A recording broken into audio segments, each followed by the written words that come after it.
네, 여러분 연말이 가까이 왔습니다. 벌써 이제 12월이 보이는데요.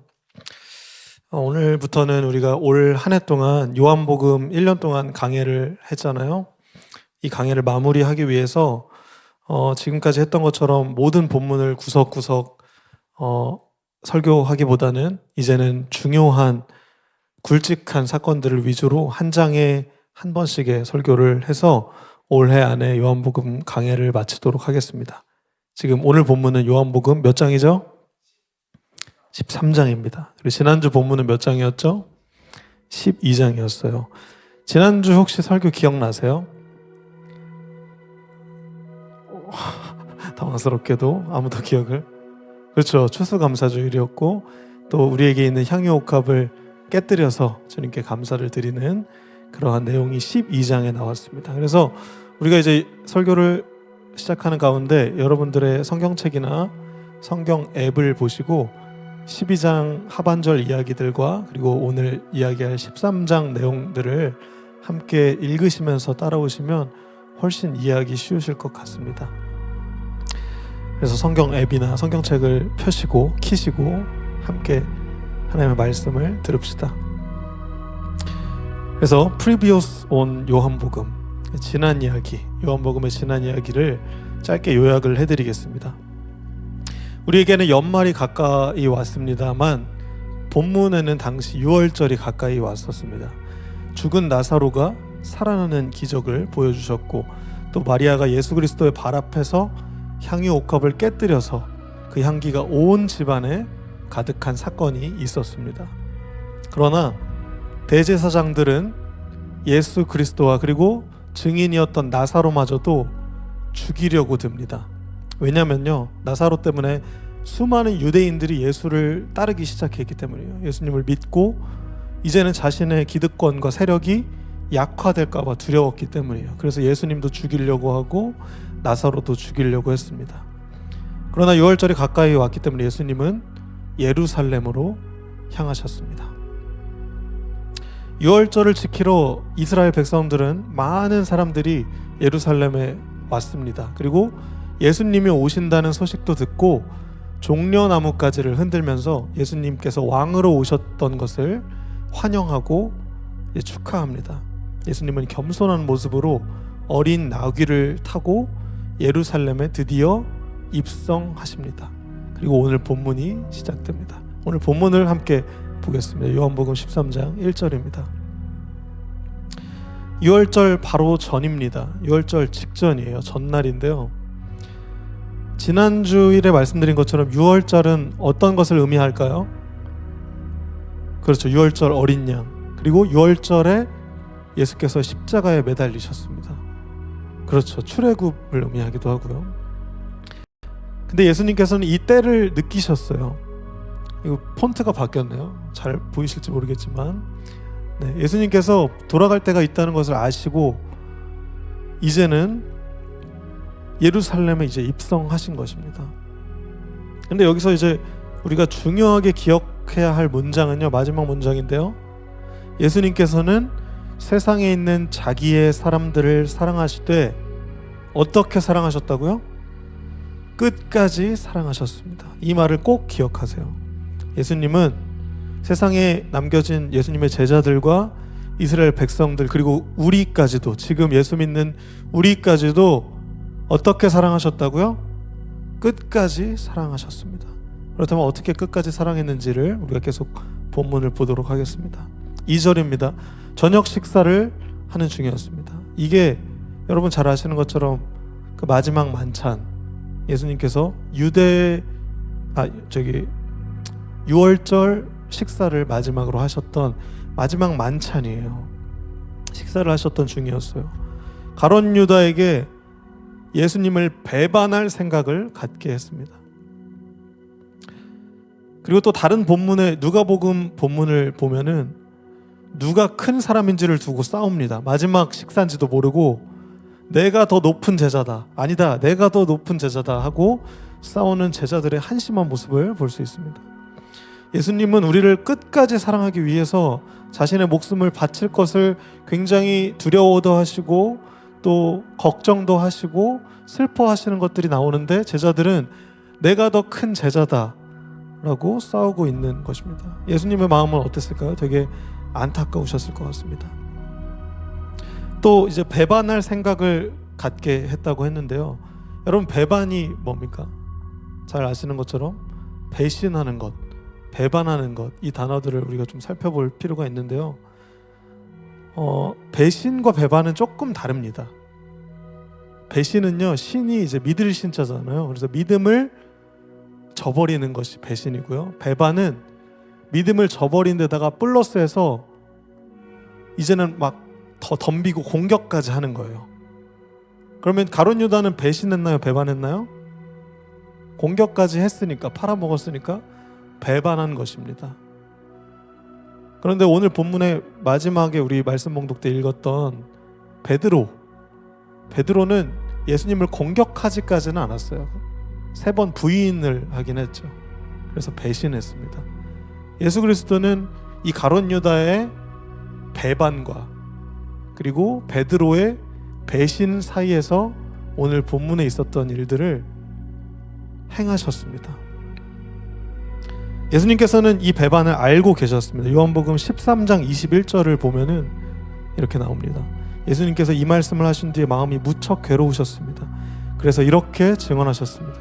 내가 너에게 진리를 말한다. 너희 중 하나가 나를 배반할 것이다. 예수님은 알고 계셨어요. 그러나 그들을 끝까지 사랑하셨습니다. 오늘 본문을 다시 돌아갑시다. 3절 봅시다. 오늘 본문 3절에 예수님께서는 아버지께서 자기에게 모든 것을 다스릴 권세를 주셨다는 것을 알고 계셨습니다. 그리고 다시 돌아갈 것도 알고 계셨어요. 4절 보시면 그 마지막 만찬 저녁 잡수시던 자리에서 예수님께서 일어나십니다. 그리고 저도 이제 겉옷을 좀 벗었는데 겉옷을 벗고 수건을 가지고 이제 허리에 수건을 두르신 거예요. 그리고 5절 보시면 대야에 이제 물을 부어서 제자들의 발을 씻기시고 두르신 수건으로 그들의 발을 닦아주기 시작합니다. 이해를 돕기 위해서 조금 제가 잠깐 보여주면 우리 이천이 잠깐 앞으로 나와보세요. 박예천 회장님, 전 회장님, 네. 이천이 나와봐. 네. 이천이 나와봐. 여기서 잠깐 여기 앉아보세요. 이거 보여주려고 세족식 하는 거 보여주려고 나와봐봐. 그러면 우리 유겸 동생인 유겸이 나와봐봐. 자, 유겸이가 여기 같이 저녁 먹고 있었어. 여기 앉아서 잘 먹고 있는데 예수님이 갑자기 일어나서 겉옷을 벗으시더니 수건을 허리에 메고 앉으세요. 앉아서 먹는 신용. 네. 역시 연기자 출신이라 다르죠. 근데 갑자기 예수님이 원래 이게 종들이 하던 거였어요. 종들이 이렇게 무릎을 꿇고 발을 씻겨주거든요. 대야에 있는 발을 씻기려면 이 신발도 벗어야 되고 양말도 이렇게 땀이 이렇게 많아. 양말도 벗어야 되는 그런 상황인데 대야에 수건을 메시고 발을 다 씻겨주신 거예요. 제자들이 몇 명이었죠? 제자들 몇 명이었던 거 기억나세요? 12명의 발을 다 씻겨준 거예요. 이제 들어가세요. 냄새 나니까. 네, 농담이고. 자, 이런 퍼포먼스처럼 예수 그리스도께서는 실제로 제자들의 발을 씻기셨습니다. 가장 비천한 종들이 이 발을 씻어주는 일을 했어요. 그런데 예수님은 배반할 걸 알고 계셨다고 했잖아요. 그 가룟 유다의 발도 씻겨주셨을까요? 아니면 넌 배반할 거니까 넌 안 씻을래 하셨을까요? 맥락상 예수 그리스도는 가룟 유다의 발을 씻겨주셨습니다. 그리고 3번 배신했던 베드로의 발을 씻겨주셨을까요? 아니면 야, 너 나 부인할 거지? 너는 씻긴 좀 그렇다. 안 씻어주셨을까요? 씻겨주셨습니다. 여러분, 우리는 이것에 주목할 필요가 있습니다. 이 배반과 배신 사이에서 예수님께서는 무엇을 보여주신 것일까요? 끝까지 사랑한다는 것은 무엇일까요? 어떤 의미를 가지고 있을까요? 이 예수님의 겸손함과 봉사의 표본을 우리는 이 세족식 장면을 통해서 깨달을 수 있는 것입니다. 마태복음 23장 11절에서 12절에는 이렇게 나와 있습니다. 너희 가운데 큰 자는 너희의 종이 될 것이다. 본문 띄워주세요. 마태복음 23장 11절에서 12절. 누구든지 자기 자신을 높이는 사람은 낮아지고 낮추는 사람은 어떻게 된다? 높아질 것이다. 지금 시대는 높아지기 위해서 애쓰는 시대예요. 남들을 밟아서 낮추고 나를 높이는 시대예요. 자기 PR의 시대예요. 그러나 역행하시는 예수 그리스도의 그 표본은 낮춤으로 오히려 높아지는 놀라운 역사를 볼 수 있다는 것입니다. 이 말씀을 몸소 실천하신 것이 오늘의 이 세족식 장면이에요. 계속해서 누가복음 말씀을 잠깐 보겠습니다. 22장 27절 26절부터 26절. 그러나 너희가 그래서는 안 된다. 너희 중에 가장 큰 사람은 가장 어린 사람처럼, 지금 우리 유아실에 있는 유치부 잠옷실에 있는 아이처럼 돼야 되고, 지도자는 종처럼 돼야 된다. 오늘 발을 씻기신 예수처럼. 27절로 넘겨주세요. 식사 자리에 앉아 있는 사람과 그를 시중 드는 사람 가운데 누가 더 큰 사람이냐? 식사 자리에 앉아 있는 사람이 아니냐? 그러나 나는 섬기는 사람으로 너희 가운데 있다라고 예수께서 말씀하셨습니다. 이 세족식의 첫 번째 의미는요, 예수님의 겸손함과 봉사의 본이 되셨다는 것입니다. 그리고 또 하나의 의미가 있습니다. 두 번째 의미는요, 이 세족식 사건은 이제 곧 십자가에 달리셔서 예수님께서 피를 흘리실 예정이에요. 이 피로 모든 인류의 죄악을 깨끗하게 씻겨 주실 것입니다. 그것을 상징하는 것이 바로 이 세족식이었습니다. 날마다 발이 더러워져요. 아까 우리 유겸이도 발을 벗었는데 막 땀이 가득해. 막 수술했는데도 땀이 막 있어. 우리는 항상 더러워지는 존재예요. 유겸이뿐만 아니라 우리 모두가. 그렇기 때문에 우리는 발을 씻어야 됩니다. 그러나 그 물이 아니라 예수 그리스도의 십자가에서 흘리신 그 보혈로 우리는 날마다 씻겨져야 되는 그런 존재라는 것입니다. 어떤 신학자는요, 아마 가롯 유다의 발을 예수님께서 제일 먼저 씻어 주셨을 것이다 라고 추측해요. 왜냐하면 가롯 유다 그 배신자의 발을 가장 긍휼히 여기시고 가장 안타까워 하셨기 때문에 제일 먼저 씻어주지 않으셨을까 생각합니다. 여러분, 하나님께서는 사랑받는 자격이 없는 사람일수록 더욱 사랑하십니다. 아마 가롯 유다의 발을 가장 정성스럽고 또 눈물겹게 씻어주셨을 것이라고 저는 상상해 봅니다. 예수 그리스도는 그렇게 원수를 사랑하시는 본을 보여주신 분이십니다. 사랑받는 자격이 없기 때문에 오히려 더욱 깊은 사랑으로 안아주시는 것입니다. 그리고 그 사랑을 통해서 그 사람이 변화되기를 원하시는 분이십니다. 그래서 요한복음 13장 14절에 이렇게 나와 있습니다. 내가 선생과 주로서 너희 발을 씻겼으니, 같이 읽어볼까요? 시작. 너희도 서로 발을 씻겨줘야 한다. 여러분, 우리는 서로 발을 씻겨줘야 합니다. 서로 종이 되어야 합니다. 서로 섬기는 사람들이 되어야 합니다. 우리가 성격이 나는 이야, 나는 아이야, 그래서 이들은 막 섬기고 막 아이들 가만히 못 냅두잖아요. 아이가 막 내성적으로 소극적으로 있으면 뭐 유겸이 같은 애들 막 가가지고 잘 지냈어요 막 이러고, 아이들은 막 에너지 뺏기고 막 그러잖아요. 그러니까 난 아이니까 그렇게 발 씻겨주고 사랑하는 건 좀 힘들 것 같은데, 이렇게 생각할 수도 있어요. 또 F인 사람들, T인 사람들, 난 T니까 사실 뭐 그렇게까지는 굳이 뭐 할 말만 딱딱 하자, 이성적으로 좀 살아가자, 너무 좀 감정적으로 하지 말고, 이렇게 할 수도 있겠어요. 그러나 그런 것들은 핑계가 되지 못합니다. 예수님은 우리가 뭐 어떤 MBTI를 가지고 있든 간에 분명히 우리에게 명령을 해주셨어요. 너희도 서로 발을 씻겨줘야 한다. 우리의 나이가 어떤지도 상관없어요. 우리의 마음이 여유가 어떤지도 상관없어요. 우리가 발을 씻겨주어야 하는 것에는 핑계가 되지 못합니다. 여러분에게 여쭤보고 싶습니다. 여러분은 어떻게 발을 씻겨주고 싶으십니까? 오늘 우리가 함께 생각해 보아야 하겠습니다. 누가복음에는 이렇게 이야기합니다. 누가복음 6장 31절에서 36절 말씀인데요.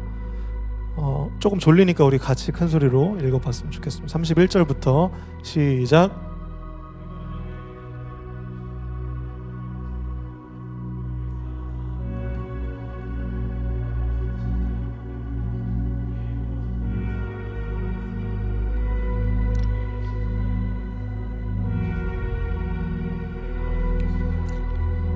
죄인들도 그 정도는 할 줄 안다. 너희가 다시 받을 생각으로 사람들에게 빌려준다면 무슨 칭찬을 받겠느냐? 죄인들도 되돌려 받을 줄 알면 빌려준다. 그러나 너희는 원수를 사랑하고 그들에게 친절을 베풀며 아무것도 바라지 말고 빌려줘라. 그러면 너희가 큰 상을 받을 것이며 하나님의 아들이 될 것이다. 그분은 은혜를 모르는 사람과 악한 사람들에게도 인자하시다. 너희 아버지께서 자비로우신 것처럼 너희도 자비로운 사람이 되어라. 예수님께서 말씀하셨습니다.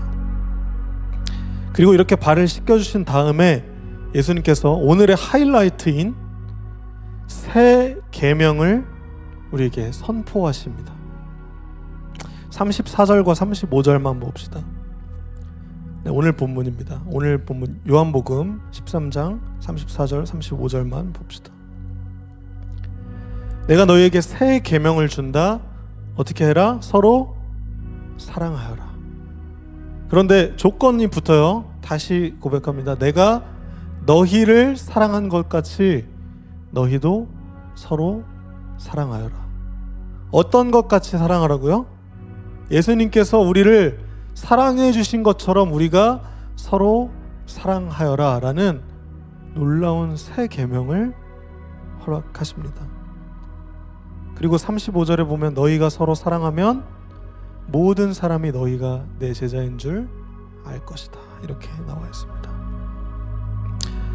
여러분, 새 계명이 있다는 것은 옛 계명이 있다는 것을 의미하잖아요.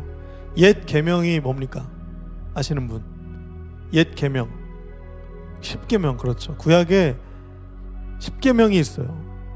10계명을 10계명이 몇 개예요? 10개죠. 10개를 요약하자면 제 아들 이름을 생각하시면 쉽습니다. 제 아들 이름 뭐예요? 하이. 무슨 뜻이에요? 하나님 사랑, 이웃 사랑. 그래서 하나님 사랑하는 계명이 옛 계명에는 4개가 나오고 이웃을 사랑하는 계명이 나머지 몇 개? 6개가 나와요. 그게 옛날 계명이었어. 그런데 이 옛 계명으로는요, 우리가 그 계명을 이루면서 살아가지 못해요. 우리에게 한계가 느껴질 뿐이에요. 여러분 10계명 잘 지키면서 살아가십니까? 뭔지도 몰라요. 우리는 사실 하나님을 사랑하라고, 안식을 지키라고, 거룩하라고 이야기하지만 우리의 거룩함이 있습니까? 우린 날마다 죄를 짓고 날마다 넘어지고 무너지고 힘없고 연약한 우리들이에요. 아까 우리 고백했던 것처럼 정말 다양하게 죄를 짓고 하나님과 멀어지려고 계속 헛된 것을 쫓아가는 게 우리들이에요. 저의 모습입니다. 그런데 옛 계명을 우리가 어떻게 지키면서 살아갈 수 있겠냐고요.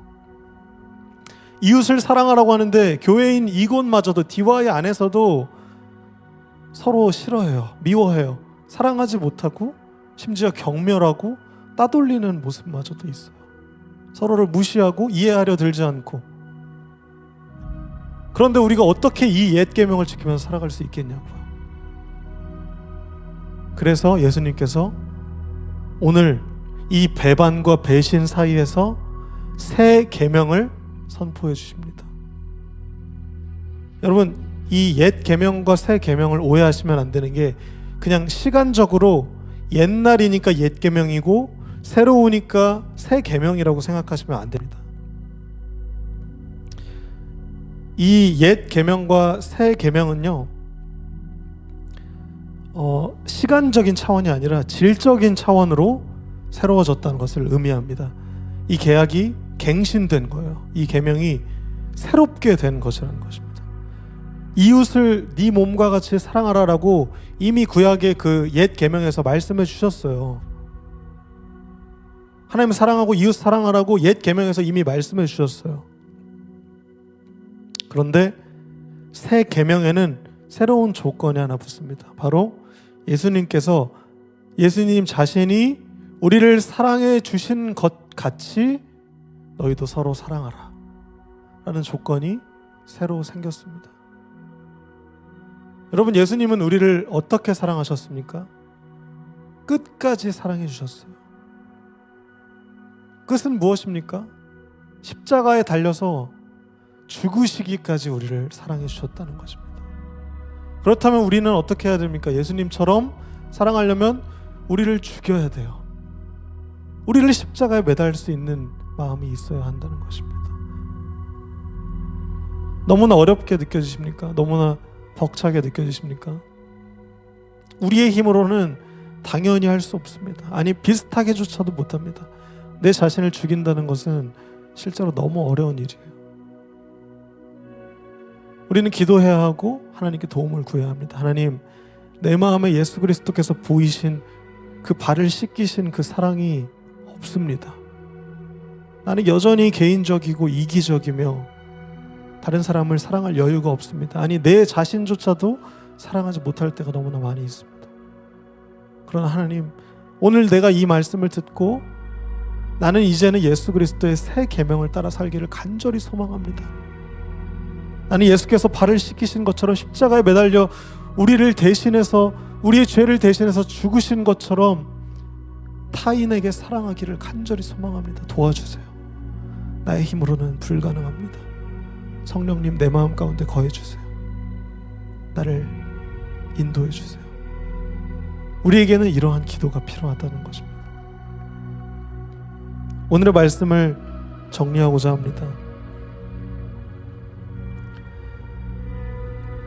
베드로는 모든 것을 버리고 예수를 쫓았던 예수님의 제자였습니다. 그물을 버려두고 생업을 포기하고 예수님을 쫓았던 사람이 닭이 3번 울기 전에 3번이나 예수님을 부인합니다.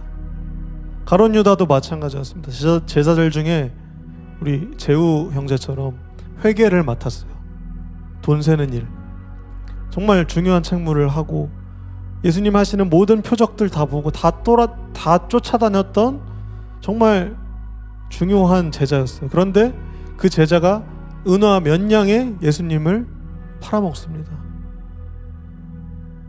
이 배반과 이 배신 사이에서 예수님이 보이신 것은 제자들의 모두의, 배신하고 배반할 제자들마저도 발을 씻겨 주셨던 것입니다. 그리고 선포하셨습니다. 새 계명을 너희한테 준다. 서로 사랑해라. 내가 너희에게 본을 보인 것처럼 너희도 서로 사랑하렴. 이것이 옛 계명, 이 10계명, 구약에서 우리의 철저한 죄인임을 인식하게 해주는, 우리를 정죄했던 그 계명을 새롭게 하신 사랑의 계명을 예수 그리스도께서 선포하신 것입니다. 배신과 배반 사이에서. 여러분, 오늘 이 새 계명을 꼭 기억하시면서 이 한 주를 살아가시기를 예수님의 이름으로 축복합니다. 이 사랑의 계명을 실천하기 위해서 실수를 용납해 줄 수 있는 사람이 됐으면 좋겠어요. 조금 더 넉넉해지셨으면 좋겠어요. 나를 생각하기에 앞서서 타인을 먼저 생각했으면 좋겠어요. 내가 받고 싶은 대우, 내가 받고 싶은 사랑을 그 타인에게, 이웃에게, 우리 DY와 이 DY를 넘어선 모든 곳에 그 사랑을, 내가 받고 싶은 사랑을 줄 수 있는 사람들이 우리가 되었으면 좋겠어요. 그리고 그것의 원천은 우리의 능력과 우리의 성품이 아닌 하나님의 도우심입니다. 성령의 도우심으로 우리는 예수 그리스도의 사랑을 실천하는 사람으로 살아갈 수 있습니다. 그리고 비로소 세상은 알게 될 것입니다. 아, 이 사람이 예수님 제자구나. 이렇게 발을 씻겨주는 이 사람이 예수님의 제자구나 알게 될 것입니다.